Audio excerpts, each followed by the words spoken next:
নারীদের এই যে এই ব্যাপারটা যে নারীর ক্ষমতায়ন এবং নারীকে ক্ষমতা আনতে গিয়ে আসলে আমরা কি নারীকে তার নারীর যে নারীত্ব যেরকম কাঁঠালের আমসত্ত্ব বলে একটা কথা আছে সেরকম কি আমরা কি তাকে ওই জায়গা থেকে সরিয়ে অন্য কোনো একটি জীবে পরিণত করছি কিনা? আর দ্বিতীয়ত সারা বিশ্বে যে নারীবাদ বলতে যেটা বোঝায় সেটার সাথে বিশ্বের যে বাস্তবতা সে বিষয়ে আপনি যদি আমাদেরকে কিছু বলতেন। ধন্যবাদ আপনাকে। বিসমিল্লাহির রহমানির রহিম। আসসালামু আলাইকুম রহমতুল্লাহ। সারা বিশ্বের মিলেনিয়াম নিউজ এবং মিলেনিয়াম টিভি নেটওয়ার্ক দর্শক শ্রোতা, কলা কৌশলী, বিহাইন্ডে যারা কাজ করছে এবং সামনে যারা আছে সবাইকে ধন্যবাদ। এবং আমাকে এই বিশ্ব পরিক্রমায় ডাকার জন্য জিয়া আহমেদ, ডক্টর জিয়া আহমেদ ভাইকে অশেষ ধন্যবাদ জানাবো। আমি এটার যোগ্য কিনা আমি জানি না, আমি একজন কর্মকার, কিন্তু আমি এখানে ভাষ্যকার কিভাবে হব আল্লাহ রাব্বুল আলামিন যেন শক্তি দান করেন। উনি সুন্দর একটি প্রশ্ন রাখছেন, নারীর উন্নয়ন, নারীর জাগরণ, জাগ্রত নারী জগৎকে নিয়ে। দেখুন যে ভাই, আমি রাসূলুল্লাহ পাক সাল্লাল্লাহু আলাইহি ইসলামের সময় উনি বিয়ে করছেন একজন ধনী মহিলাকে। সে সারা বিশ্বের ধনী ছিল তখন, এবং তার নাম অবশ্যই আপনি জানেন, আমিও জানি। জি।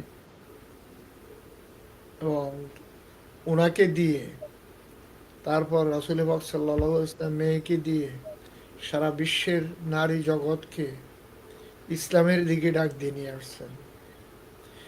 আপনি বিশ্বের ধনী হতে পারেন, কিন্তু ধনাঢ্য এক সাইডে এবং আপনার জাগরণ সৃষ্টি এবং উন্নয়ন, নারী জগৎকে উন্নয়ন করা, সেটি আরেকটি ব্যাপার।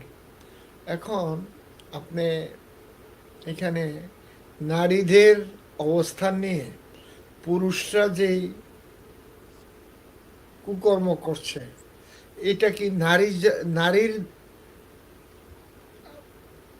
প্রতি অবহেলা, না নারীদের প্রতি আসক্ত?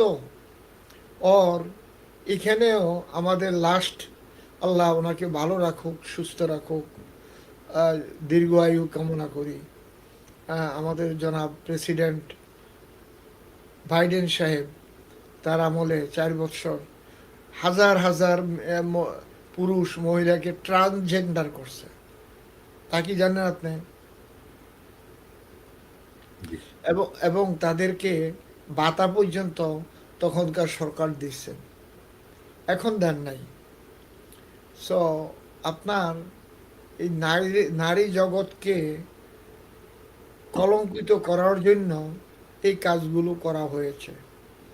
এবং নারীদেরকে অবহেলা আমরা তো করি না। সে রাব্বুল আলামিন, আল্লাহ রাব্বুল আলামিন আমাদের মা হাওয়া থেকে শুরু করে এখন আমাদের সারা বংশ, সারা বিশ্বের বংশকুল হলো নারীর একটি অধ্যায়। নারী না থাকলে এই অধ্যায় সৃষ্টি হতো না, আমি আর আপনি আসতাম না, জি। তাই না যে ভাই? জি, জি। সো আমি নারীদেরকে অবহেলা বা ঘৃণিত করা বা লাঞ্ছিত করা, এবং নারীদেরকে যে অশ্লীল আচরণ ব্যক্ত করা, এবং নারীদেরকে নিয়ে যে পটভূমি এখন শুরু হয়েছে, আমেরিকা, ইউরোপ, আপনার সুন্দর মুভি সৃষ্টি করে বলিউড, হলিউড, এবং বাংলাদেশ নামে যে দেশে আপনি যে কথাটা নিয়ে আসছেন, মেয়ে সাজছে পুরুষেরা। দেখুন, এটা বিবিংশ বংশ কুলে আল্লাহ রাব্বুল আলামিন ধ্বংস করে নিয়ে গেছেন।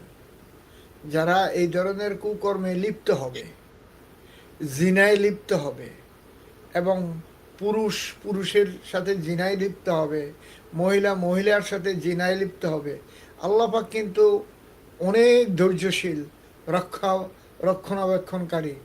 সে সে যখন দেখবে এইগুলা সম্ভব না আর, সে ওই জাতিকে, ওই এলাকাকে ধ্বংস করে দেন।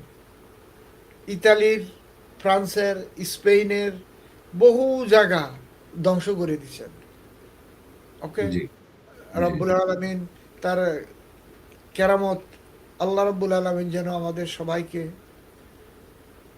এই সমস্ত এগুলা থেকে দূরে রাখে, এবং এই যারা এই ধরনের কুকর্ম আছে, আল্লাহ রব্বুল আলমিন যেন তাদেরকে হেদায়েত নসিব করে। এবং ধন্যবাদ আপনাকে নূর ভাই। না, আমি আর এই ব্যাপারে যারা মহিলাদেরকে, মায়েদেরকে, মেয়েদেরকে, বোনদেরকে লাঞ্ছিত, বঞ্চিত এবং এই কুকর্মে লিপ্ত হবে, আল্লাহ রাব্বুল আলামিন যেন সবাইকে হেদায়েত করেন।